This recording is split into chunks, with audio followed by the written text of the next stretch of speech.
Quero apresentar agora um amigo muito querido também, o professor Dr. Francisco Lotufo Neto, professor de psiquiatria da Faculdade de Medicina da USP, muito querido o tempo todo que eu fui capelã lá no HC.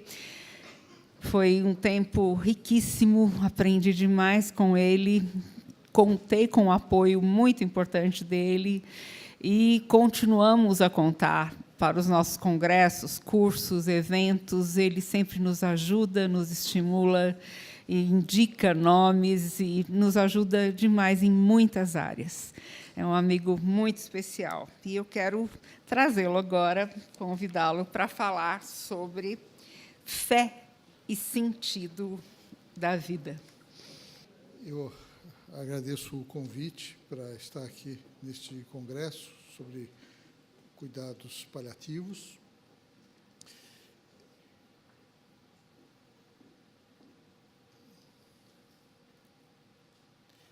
Eu agradeço aos meus colegas que me incentivaram a estudar este tema. A psicologia, ela, por definição, é a ciência que estuda o comportamento humano. Mas, em geral, tanto os psicólogos quanto os médicos estudam a pessoa que tem problemas, sofrimentos, emoções negativas.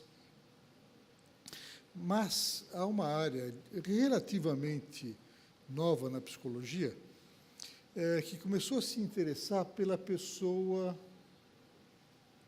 bem-sucedida, feliz. Uma das primeiras pessoas que estudou isto foi o Abraham Maslow, e outros seguiram o seu trabalho. Ele é muito conhecido no meio, principalmente, de administração de empresas, por causa da chamada pirâmide de Maslow, sobre as necessidades básicas do ser humano. Tanto necessidades fisiológicas, quanto de segurança, de ser amado e pertencer, de estima, de realização pessoal. Mas também ele identificou pela primeira vez, estamos falando década de 50, do século passado, o conceito de experiências pico, que pessoas bem-sucedidas, felizes, tinham uma grande frequência destas experiências. Essas experiências, elas se caracterizam como experiências de êxtase, de maravilhamento. São momentos onde, por exemplo, uma música me toca, uma obra de arte me toca, uma pregação me toca, são momentos deste tipo. E ele estimula o cultivar dessas experiências. Um outro autor muito importante, isso aqui é só para mim, não é para vocês, é só para eu lembrar, é o Erik Erikson.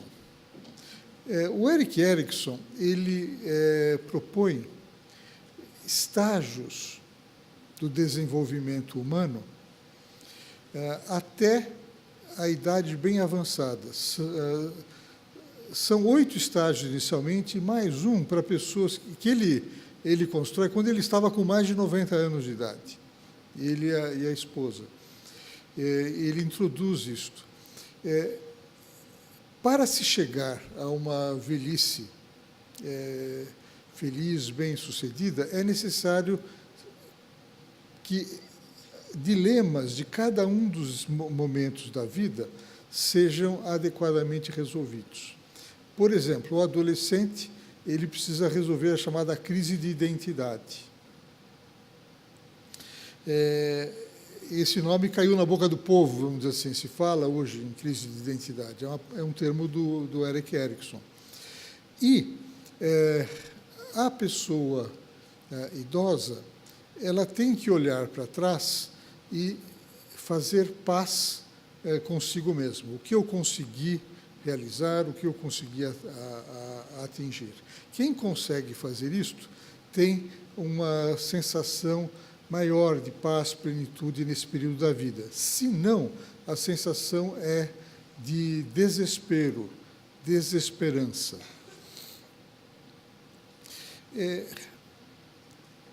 Nos últimos anos se desenvolveu muito a chamada psicologia positiva, que se interessa por estudar a felicidade humana. O que faz uma pessoa ser feliz, bem-sucedida na sua vida. Essas pessoas, elas têm como característica grande frequência de emoções positivas.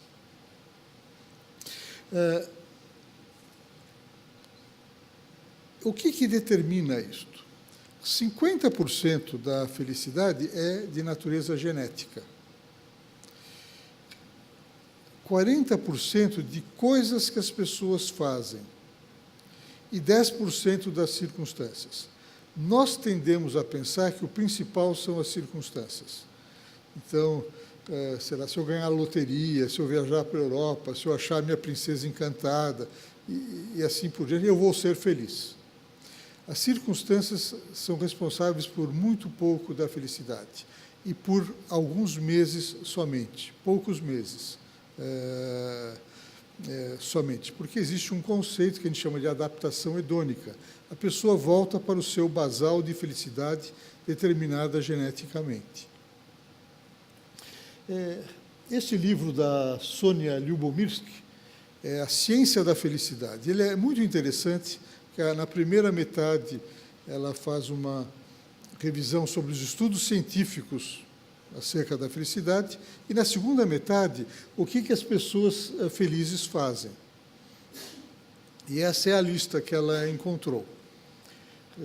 Tempo para a família e para os amigos, ser capaz de expressar gratidão, oferecer ajuda, tanto a colegas quanto a desconhecidos, imaginar o futuro de modo otimista, saborear os prazeres da vida e viver no momento presente, fazer exercício físico, ter alvos, ambições e se comprometer com eles, e ter equilíbrio e força nos momentos difíceis. A gente sabe que a religião tem muito a dizer sobre todas estas características e atividades. Um trabalho muito importante é relatado neste livro, chamado Fé, Evidências Científicas, do George Wyant. George Wyant é um psiquiatra muito conhecido no meio que trabalha com álcool e drogas. Ele foi o terceiro diretor de uma coorte da Universidade de Harvard. As coortes, assim como os estudos de revisão sistemática, são muito importantes para a gente estabelecer mecanismos de causa, mediadores, moderadores e assim por diante. Esta corte ela começou a ser seguida, 400 homens começaram a ser acompanhados a cada 2 anos, desde 1930. Hoje, os filhos, filhas, esposas que são acompanhados. Quando o George Wyant foi o diretor desta corte, esses homens estavam com em torno de 60 a 70 anos de idade. A pergunta que o George Wyant tinha é: o que será que fez, que foi determinante para que uma pessoa fosse feliz e realizada? Então, ele tinha todos os dados coletados ao longo da vida dessas pessoas para tentar responder esta pergunta. E 2 coisas foram determinantes: espiritualidade e relacionamento humano de qualidade. Foi isto. Um dos membros dessa corte chegou a ser presidente dos Estados Unidos. Boa parte da corte eram estudantes de Harvard. E ter estudado em Harvard nos Estados Unidos quer dizer muita coisa. Essas pessoas vão ter os maiores salários do país, vão ser os dirigentes das grandes empresas, enfim.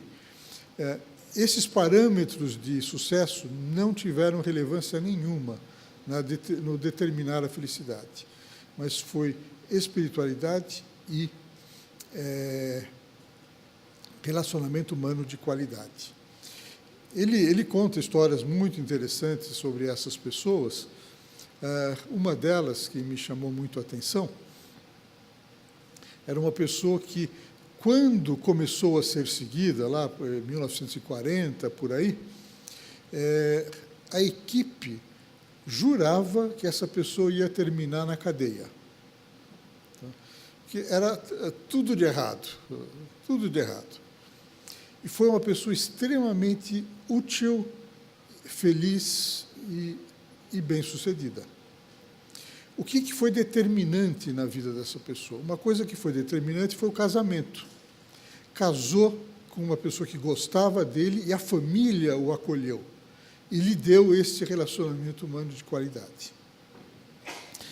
A esposa morre muito jovem e ele tem uma experiência espiritual. E isto é o que o mantém seguindo. Enfim, são histórias muito interessantes. Esse é um livro que vale a pena conhecer. O Robert Waldinger, ele é o quarto diretor da corte. Ele sucedeu o George Wyand. Ele tem uma conferência TED que vale a pena ouvir sobre felicidade, também com informações sobre essa corte. Esta é a conferência TED.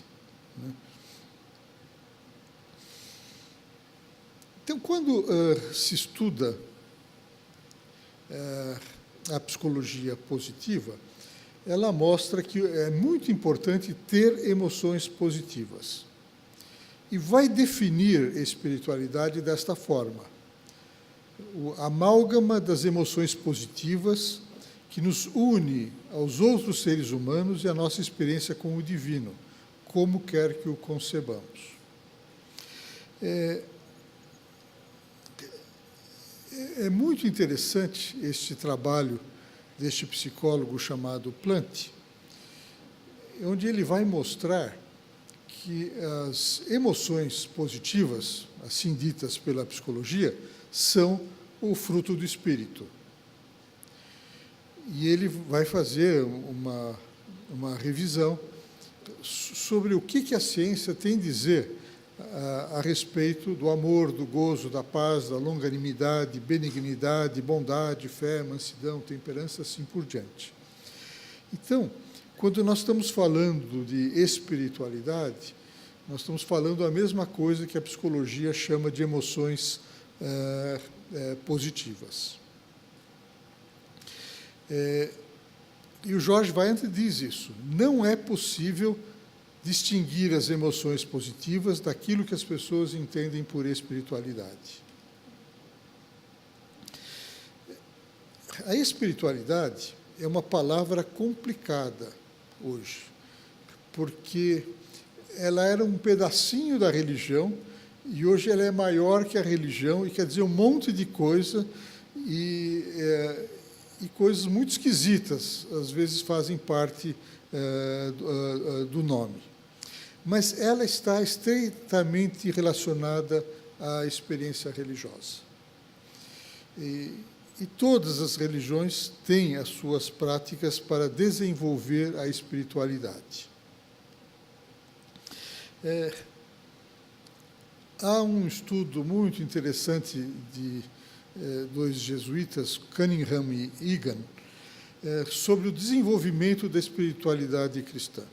Eles basearam esse estudo num trabalho do Benjamin Gutierrez, que é um dos pilares aí da teologia da libertação. É interessante que ele tinha essa atividade política, mas também tinha essa reflexão aí sobre a espiritualidade. E o que o Benjamin Gutierrez conta é como é que se desenvolve a espiritualidade cristã. Em geral, é assim que acontece. Alguém tem uma experiência com Cristo intensa. Essa experiência pode ser uma conversão, pode ser o resultado de oração, um louvor, uma pregação, uma hora devocional, durante a leitura das Escrituras. Algo acontece que o toca. Ele compartilha essa experiência com outra pessoa, ou com outras pessoas, e elas são tocadas também por isto. Alguém faz uma reflexão bíblica, teológica, sobre este assunto, porque ajuda a compreender melhor a vida no Espírito, ajuda a entender melhor a palavra de Deus, aproxima a pessoa do caminho, né, de seguir a Cristo.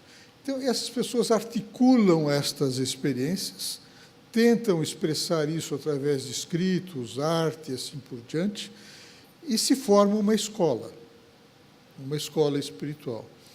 A gente vê isto, por exemplo, na história dos franciscanos, dos cistercienses, dos jesuítas, dos valdenses. Meu avô tinha um vínculo valdense, dos luteranos, calvinistas, grupos feministas dentro da igreja, e assim por diante. Então, essas pessoas propõem uma maneira de ser cristão. Então, a espiritualidade cristã é uma maneira de viver. Ela não é uma filosofia, um código de crenças. O cristão vive de uma determinada maneira. E quem segue a Jesus percorre um caminho. A primeira expressão para designar o seguidor de Cristo é aquele que era do caminho. E existem diversos caminhos para a gente viver a vida cristã. São muitos os caminhos. E a Bíblia nos fornece 3 mapas para a gente entender este caminho. Um dos mapas é a vida espiritual como um itinerário. Talvez o exemplo mais claro disto é o caminho pelo deserto, em que o povo de Israel sai do Egito, da escravidão, e percorre aqueles 40 anos no deserto até chegar na Terra Prometida. E esta metáfora é usada por muitos diretores espirituais para expressar a nossa vida, o itinerário. Outra metáfora é através da subida, onde, por exemplo, nós temos a escada de Jacó. A escada está apoiada no chão, mas sobe ao céu e os anjos descem, e a ideia é de que precisamos subir essa escada. E muitos místicos falam de degraus ou etapas que a gente precisa percorrer para desenvolver a espiritualidade. Em muitas religiões, os lugares altos, as montanhas, né, são lugares sagrados. E outra metáfora é do crescimento e do desenvolvimento. A ideia de que iniciamos esta jornada precisando de leite, somos imaturos, e ao longo dela vamos desenvolvendo maturidade, podendo receber alimento sólido.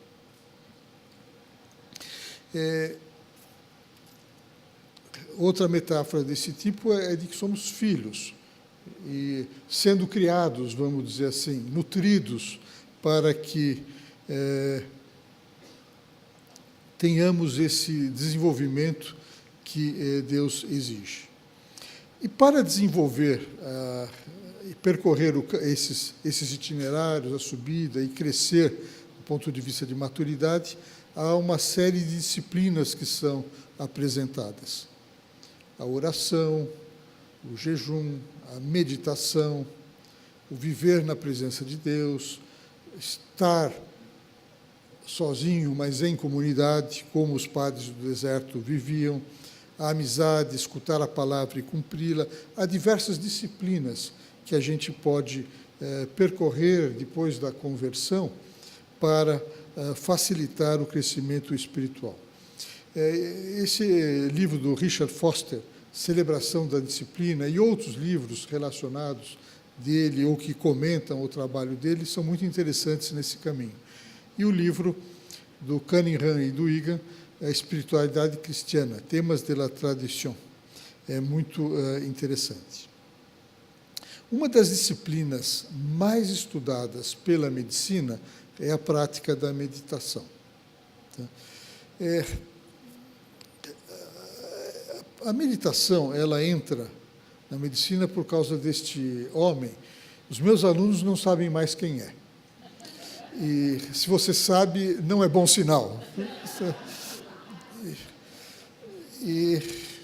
Mas eu era adolescente e ele foi para a Índia e se encontrou lá com um guru, eu não pus a fotografia do guru aqui, e começou a fazer meditação transcendental. E aquilo espalhou que nem fogo na palha, a minha geração. As pessoas faziam e diziam que se sentiam bem fazendo isso. E o Herbert Benson, um cardiologista, professor de Harvard, se interessou pelo assunto, começou a estudar, e uma série de conceitos que a gente usa hoje como resposta de relaxamento, ondas alfa, etc., são do Herbert Benson. E ele mostra que há uma aplicação do uso dessas técnicas para tratamento de pressão arterial, diminuição de frequência cardíaca, relaxamento, produzindo ondas cerebrais mais lentas, tratamento de insônia, asma, dor crônica, reabilitação cardíaca. Há muita aplicação para isso.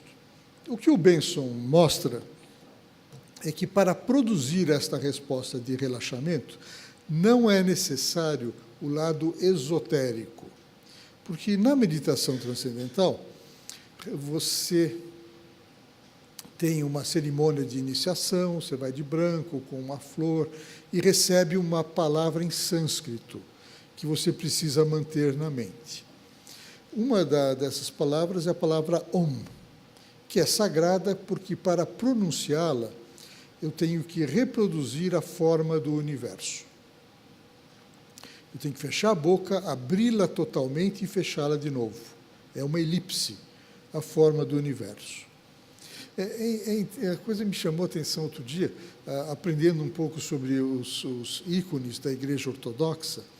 Os ícones sempre têm um nome do representado, do escrito, porque não se pinta um ícone, se escreve um ícone, sempre tem o nome da pessoa, e tem, quando é Cristo, está escrito On, que também quer dizer universo. Então, existem algumas semelhanças nessas tradições.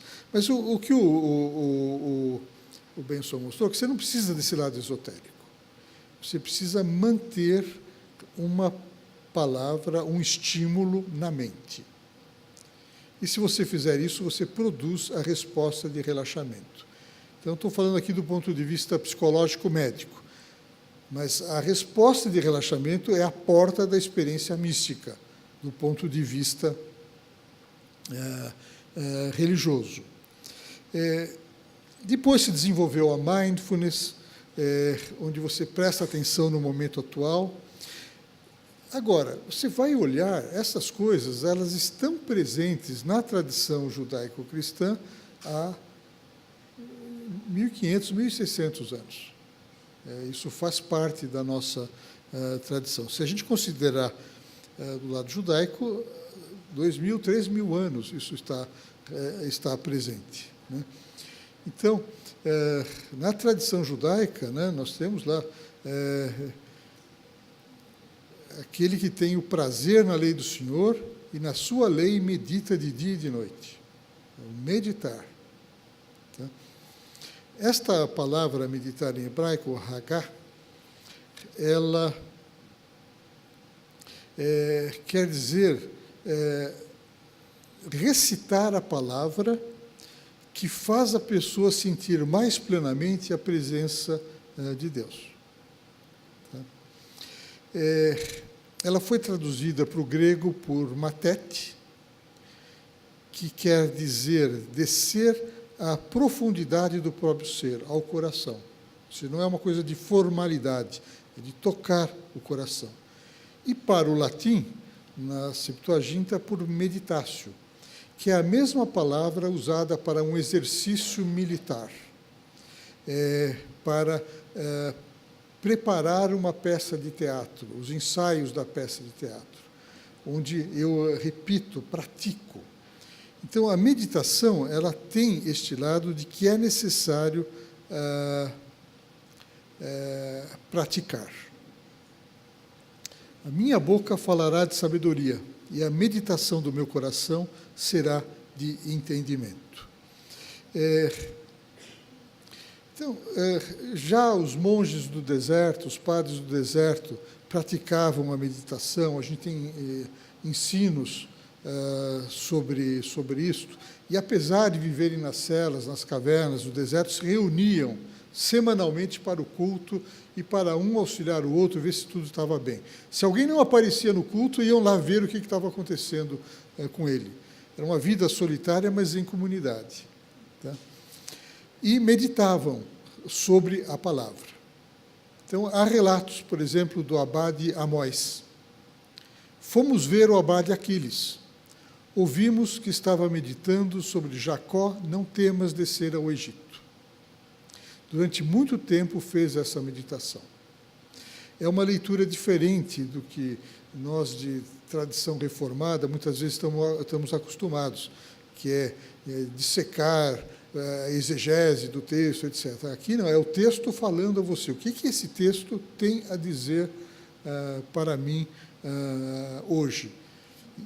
Você medita e o Espírito vai revelar. Um irmão perguntou ao abade Pemenso: como devo viver em minha cela? Ele disse: viver em sua cela significa trabalho manual, comer só uma vez ao dia, silêncio e meditação. E a meditação é sobre a palavra. Epístola de Barnabé, um dos livros apócrifos do Novo Testamento. Junta-se com os que temem ao Senhor, com os que meditam em seu coração o preceito da palavra que receberam, com os que falam e observam as justificações do Senhor, com os que sabem que a meditação é obra de alegria e ruminam a palavra do Senhor. Então, essas coisas são parte da nossa tradição.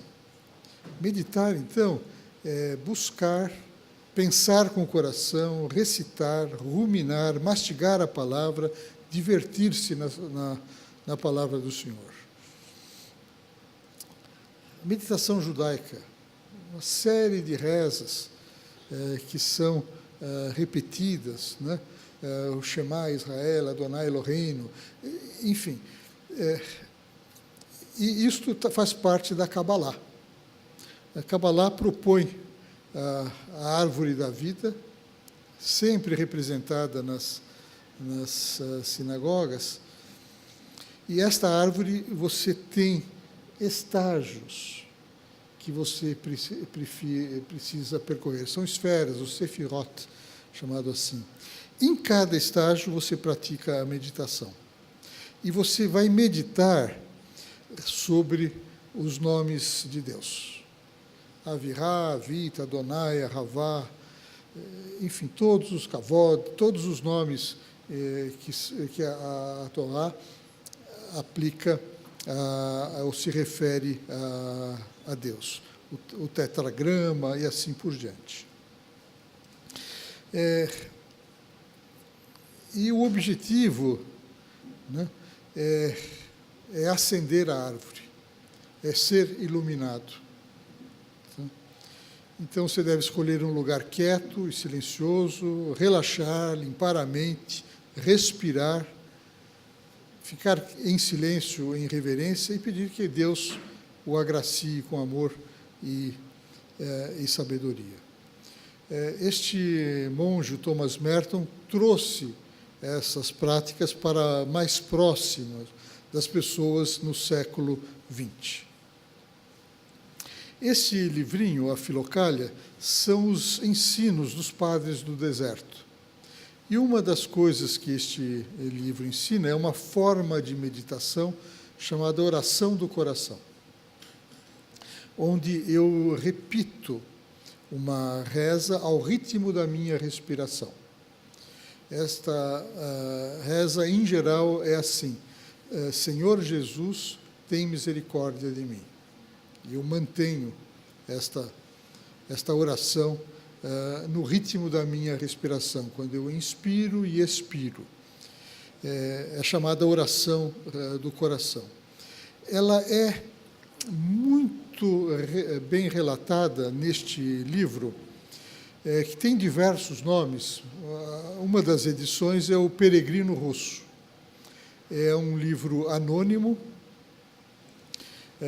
da Rússia do século XIX, uma pessoa que ouve uma pregação a respeito de 1 Tessalonicenses 5,17, orai sem cessar.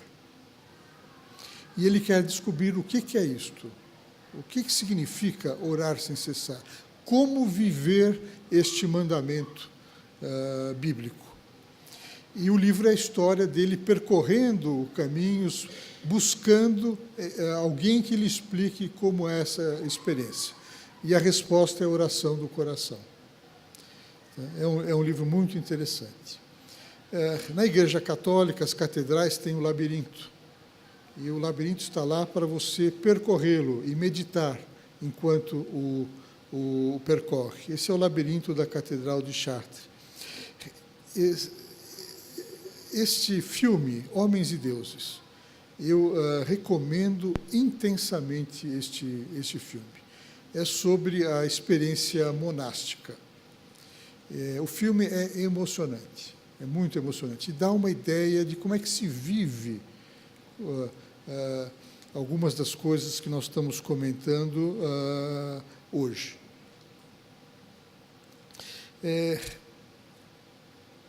Então, muito das chamadas emoções positivas, que são as emoções que vão dar sentido à vida, elas são realidades espirituais. A compaixão, o perdão, o amor, a esperança, a alegria, a fé, confiança, a reverência, a gratidão. Estas envolvem contato com outros seres humanos.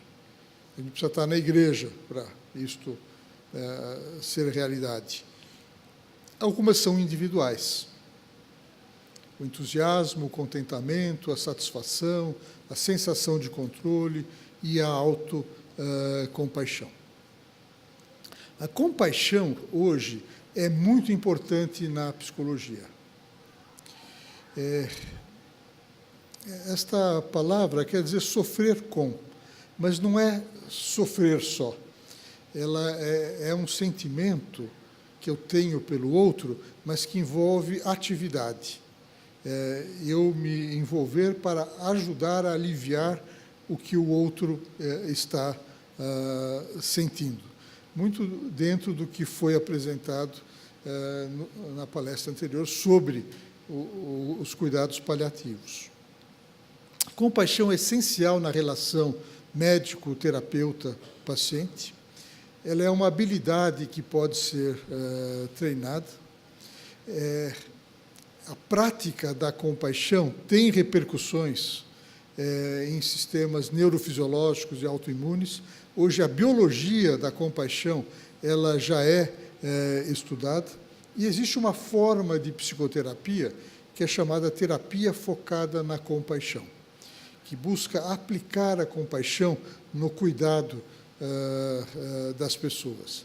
Esse é o site da terapia focada na compaixão, há revisões da literatura também. Esse é o principal autor, Paul Gilbert, que estuda isso.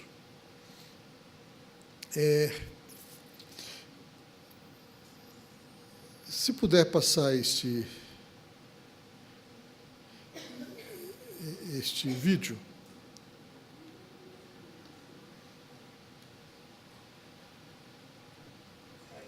babies this young are extremely responsive to the emotions and the reactivity and the social interaction. A interação com os nenês produz This is emoções. something that we started studying 30, 40 years ago, when people didn't think that infants could engage in social interaction.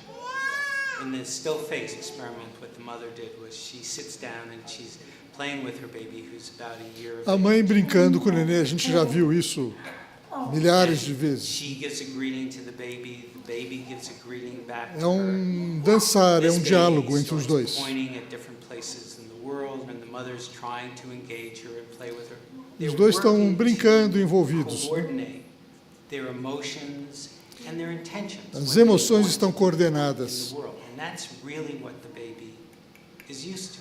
And then we ask the mother to not respond to Se the pede baby. à mãe para não responder mais ao nenê. The baby very quickly picks up on this. Ele And then she percebe uses rapidamente que all algo of está her errado. abilities to try and get the mother back. E tenta She smiles at the mother. trazê-la de volta.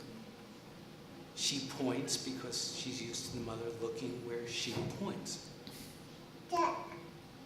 The baby puts both hands up in front of her and says, "What's happening here?" O nenê não entende o que está acontecendo. Screechy sound at the mother. Ele fica angustiado. Come on, why aren't we doing this? Even in this 2 minutes, when they don't get the normal reaction, they react with negative emotions, they turn away. Eles começam a they experimentar feel the emoções stress of it. negativas. They actually may lose control of their posture because of the stress that they're experiencing. Okay. I'm here. And what are you doing? Oh, yes. Oh, what a good girl. It's a little like the good, the bad, and the ugly. The good Nós estamos falando aqui do comportamento de afiliação, que é fundamental no desenvolvimento do ser humano. Veja, o experimento ele dura 1 minuto. 1 minuto. Veja o impacto que isso tem sobre a vida da criança. Agora, se a gente imaginar aquelas crianças que são negligenciadas, abusadas, não recebem cuidado, o que isso faz na vida dessas pessoas? Este comportamento de afiliação, ele é fundamental para o desenvolver no futuro as emoções positivas. As emoções positivas. A pessoa ser capaz de ter sentimentos de simpatia, gentileza, interesse pelo outro e compaixão. Ela está relacionada a isso. Compaixão e autocompaixão, que é muito importante também. Então, a compaixão só é possível se essas coisas foram cultivadas ao longo da vida. Se não foram, isto precisa ser recuperado. Precisa ser recuperado. Experiências espirituais ajudam nesta recuperação. Eu fui criado dentro da igreja, eu sei trechos da Bíblia de cor desde criança, em português e alemão. Um dia eu estou com uma pessoa na igreja e essa pessoa vem mostrar para mim um pedaço da Bíblia, né? Salmo 23, que eu acho que eu sou capaz de recitar de trás para diante, mas só que para ele aquilo tinha um significado, tinha tocado ele, descobrir a verdade espiritual, né? E isto restaura, regenera a vida da pessoa, né? Ajuda a pessoa a superar, vamos dizer assim, esse passado. Esta foi uma entrevista das Páginas Amarelas da Veja, acho que 2 semanas atrás, que fala sobre o os cuidados com a infância, que é o maior investimento que uma pessoa pode fazer. Porque o carinho e o cuidado recebidos na infância afetam a maneira como o cérebro amadurece. Tá? E, na terapia da compaixão, a gente busca, né, trabalhar com estes sentimentos que estão desregulados por causa desse passado comprometido, que a pessoa tem dificuldade de acessar. Mas esses sentimentos, eles estão presentes desde a mais tenra infância. É que outros sistemas biológicos acabam os sobrepujando, que é a agressividade e é a busca de prazer. Mas observem neste pequeno vídeo como essas coisas estão presentes no ser humano e precisam ser cultivadas e recuperadas.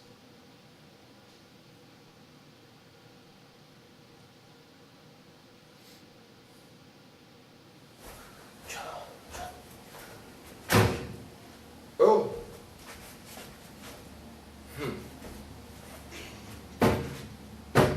Oh.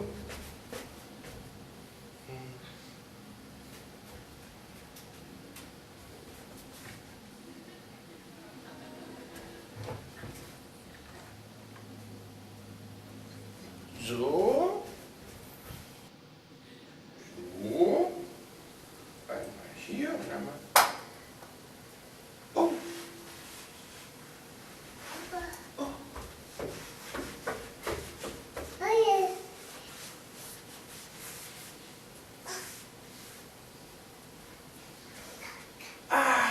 Ja. So. Hä? Oh.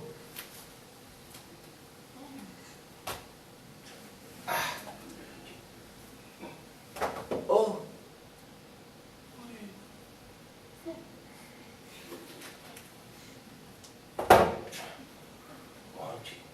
Oh. Oh.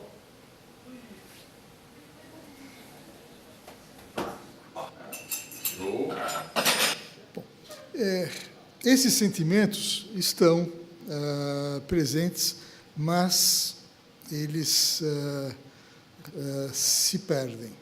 Eles se perdem para muitas pessoas.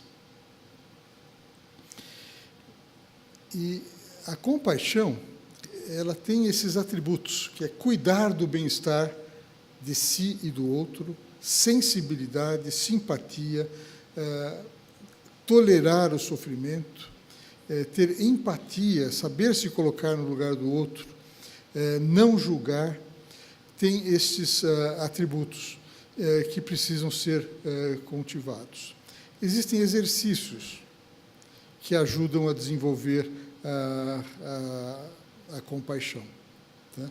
E muitos desses exercícios são exercícios espirituais. Tá?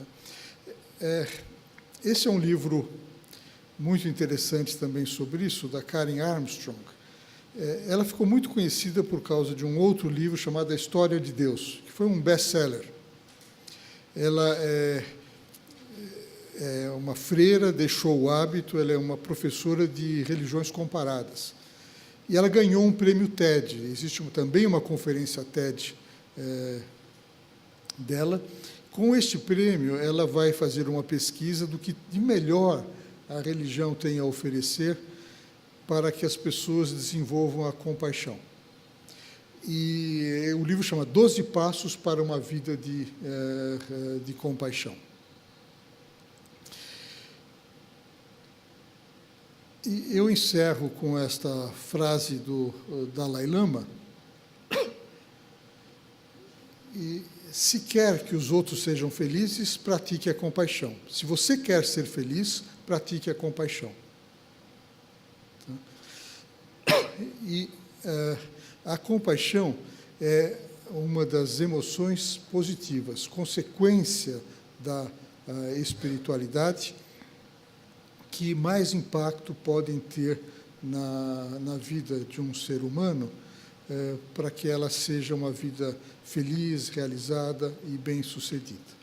Muito obrigado.